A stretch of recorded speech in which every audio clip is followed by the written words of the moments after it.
just got a call from the commander of the Sea Rescue, and he's asked me to come down and understand how to refuel a boat after a rescue. So there was a boat rescue this morning and it's in tow into the harbour as we speak. So I'm on my way there right now to experience and understand. So I just got down the harbour and we can see the rescue boat, the mothership out there dealing with a boat that's just been towed in, I'm led to believe. I guess we're going to learn a bit more in a minute. So, oh yeah, it's being, looks like it's drifted on into the mangroves, so being pulled off. So what I know so far by talking to the commander, good morning Noel, how are you? Good morning. Okay, so what we know so far is this boat has got dirty fuel, and it got across to the islands, which is about 50 k's due west of Carnarvon, and it ran into trouble about 20, how many miles? 24 nautical miles. 24 nautical miles out of Carnarvon. It ran into trouble, called Carnarvon Sea Rescue.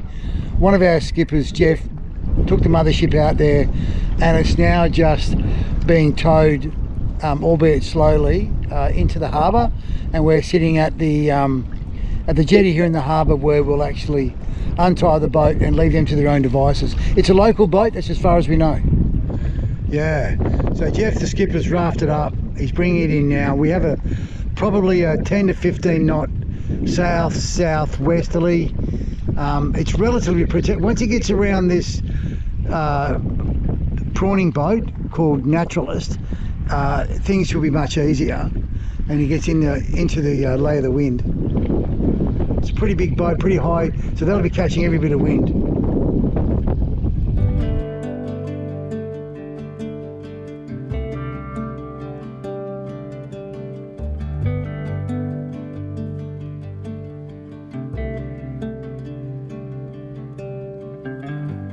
Straight cruising, headed for a bruising,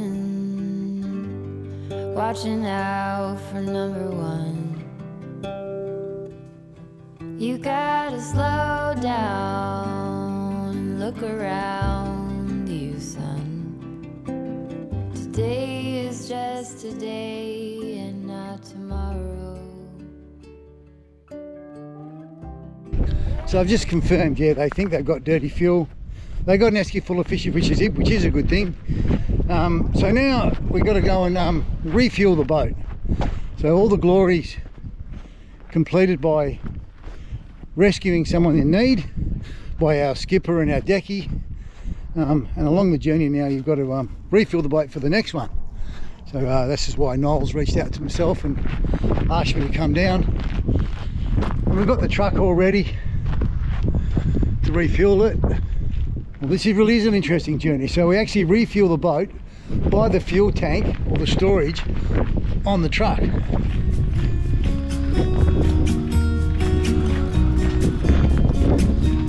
Okay. I've been feeling so small. Watch the clock ticking off the wall. But tonight I'm letting it go. Spend my coin for sure. I'm gonna be myself. I could be someone else. No one's stopping me now. I'm gonna skip my breaks. I'm gonna make mistakes. I just wanna feel alive. It's just what I do when I'm out. So try not to hold me down. Feel alive when I'm in this town. Look at these beautiful stars. I wanna drive a faster car. Nothing can break me, no, nothing can break me. Try not to hold me down. Feel alive when I'm in this town. Look at these beautiful stars. I wanna take a trip to Mars. So we're going to put in about 230 litres of fuel. 400 litres of fuel.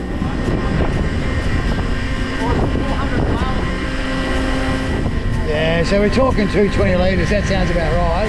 How many hours? 3 hours. On a full, you wouldn't be going full noise going out. How much? That's full noise in my words. It'll do 50.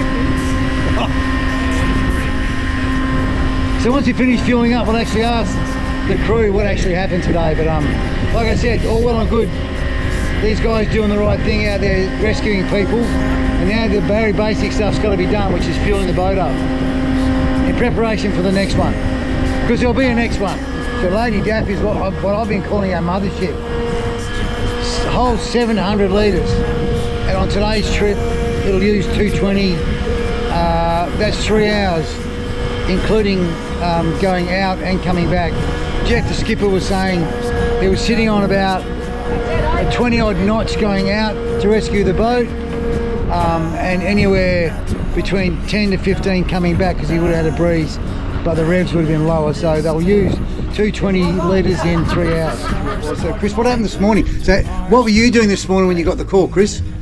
I was just about to head out to work.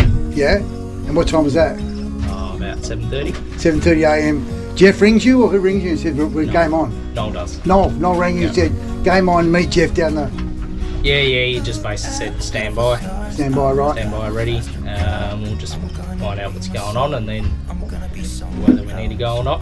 Yeah, okay. So, and what time does that come through confirmation about to go out and rescue these guys? About 5-10 minutes later. Oh, so was that quick? Yeah. Okay. And did you know then that they had dirty fuel, or had no idea what the issue was? No, we usually don't know what the issue is unless it's an EFIRB, something like that. Right, okay. So it's either just a vessel in distress, Yeah. or if there's an EFIRB in the water, something like that. Right, okay.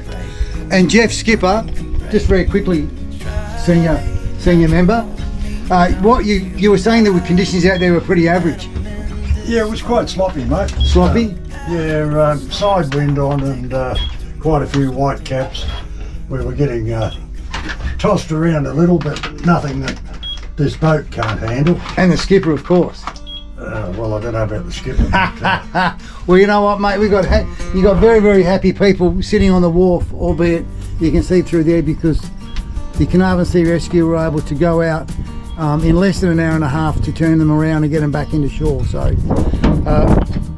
good job. That's my first understanding of how a rescue starts and finishes. So there's still one more job to do, and that is to fill the air berth with air so that Lady Daff can actually sit out of the water and in prep to taking it out for this next trip. There's a bit of work to be done with actually putting air into the air berth, and that takes typically, I think, about 5 to 10 minutes from start to finish.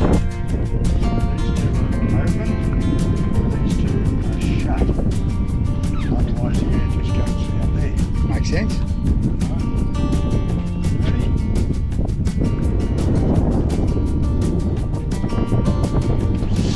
Oh, here we go. So you can see now it's already started to lift.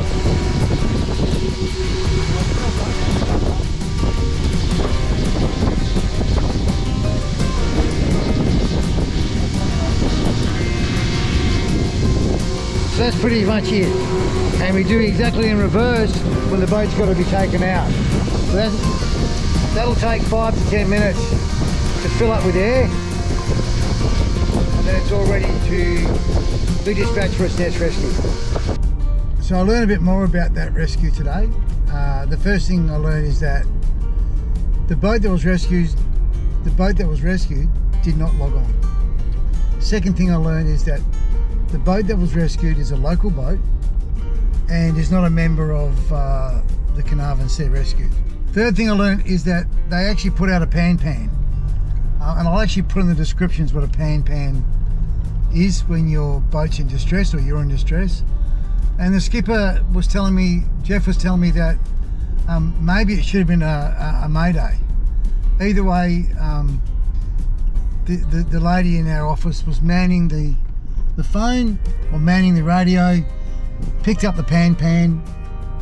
Like I said, an hour and a half later, roughly, one boat was rescued and towed back to Carnarvon. So common sense will tell you that at all times, all vehicles, including the boats, have got to be ready for the next rescue. So we're now the day after, and Jeff and I are now refueling the truck. You would have noticed yesterday that we refueled the boat, which we did via the truck. So now it's all about refueling the truck. So in the event anything happens, everything is full of fuel and ready to go. So we're en route out to the fuel distributor now to fill up the truck, which is an Isuzu, Jeff. Yes. Isuzu truck, which I'll show you a bit on the outside later, which has done all of 5,000 kilometres. Absolute great piece of kit. Okay, so we're down here at what used to be known as Independent Fuel Supplies. It's now called Ashfield Fuel Supplies. And the intent is to fill up this truck. It says ISO 210, and there is, the tank's going to be filled. The tank on the back of the truck is 400 litres. We used 273 litres yesterday refilling the boat. Jeff's going to dry dip it just to confirm that that's how much fuel it needs. And then Kieran will load from this tank enough unleaded fuel to fill up that tank. And this is Kieran. So Kieran is Tasmanian. We're not going to hold that against him. So Kieran drives fuel as far as Onslow and as far south as Shark Bay, and he pretty much runs the depot.